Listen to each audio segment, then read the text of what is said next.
Merci Alain.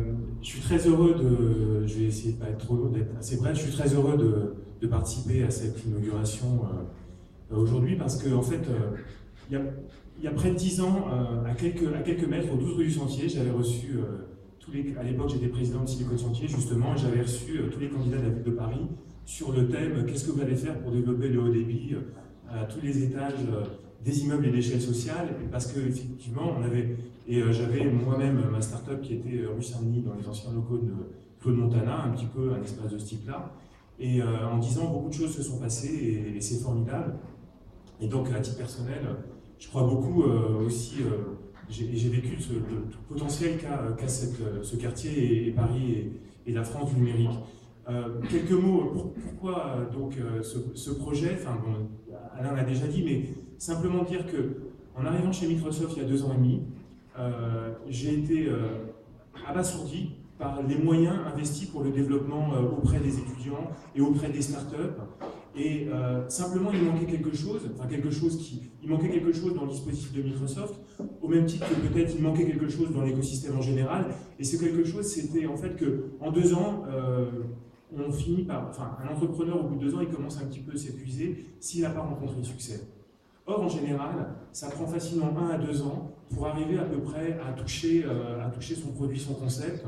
Et même quand on discute avec Jean-Baptiste, enfin, Gilles pourra en parler, ou Jean-Baptiste Ruel de Critéo ou autre, on met beaucoup de temps à trouver son modèle. Et plus vite on peut arriver à quelque chose de viable, avec un modèle économique et avec un produit qui tourne, et plus vite on garde l'énergie et l'enthousiasme pour vraiment aller chercher des marchés, pour affronter la conquête internationale, lever des fonds, etc. Et donc c'est très important. Et donc cette capacité à très très vite créer une entreprise viable, c'est fondamental. Et donc passer du concept un peu flou et d'une équipe pas totalement définie à quelque chose qui compte vraiment. Et Spark c'est ça. Et finalement avec toute l'équipe de DPE, notamment Nicolas, je voudrais remercier parce que il a tellement travaillé sur ce projet, on lui doit beaucoup.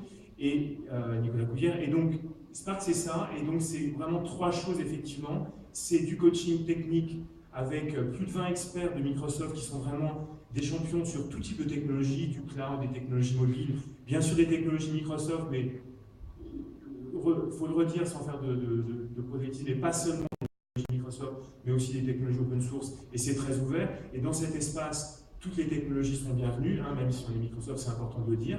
Donc du coaching technique, c'est du coaching en design, parce que le design, c'est devenu un élément fondamental de la réussite d'une entreprise aujourd'hui. Et vous pouvez le voir, on a fait un petit effort sur le design, et encore, on n'a pas encore les chaises, parce que comme on est très pointu, ça met du temps. Et c'est fabriqué en France, hein, d'ailleurs. Et puis c'est aussi du coaching business, et les 3 sont indispensables, avec du mentoring.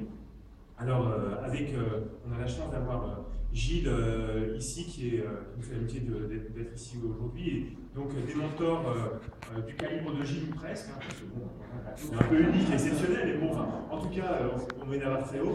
Et donc, c'est vraiment les 3 ingrédients, et cet espace, c'est un concentré de ça, juste pour aider les entrepreneurs et les startups qui sont là à réussir et à être le plus vite possible face à leur marché et face à leurs clients et face potentiellement aussi à leur levée de fonds. Et puis des partenaires, enfin bon, tout ça a été dit. Peut-être ajouter aussi cette culture, moi je suis un grand fan de Turing parce qu'il a inventé l'informatique, mais aussi parce qu'en fait il a vraiment popularisé la théorie de l'émergence. Et Turing il se disait pourquoi Manchester s'est développé comme Manchester s'est développé, et en fait il a compris qu'on ne décrète pas totalement l'urbanisme.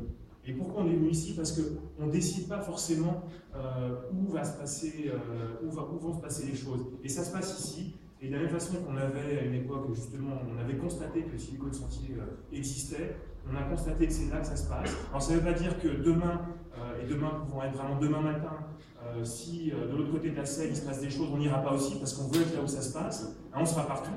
Mais aujourd'hui, il fallait être là et vraiment dans une relation très proche avec le camping, etc. et tout ce qui est dans l'écosystème, Cap Digital.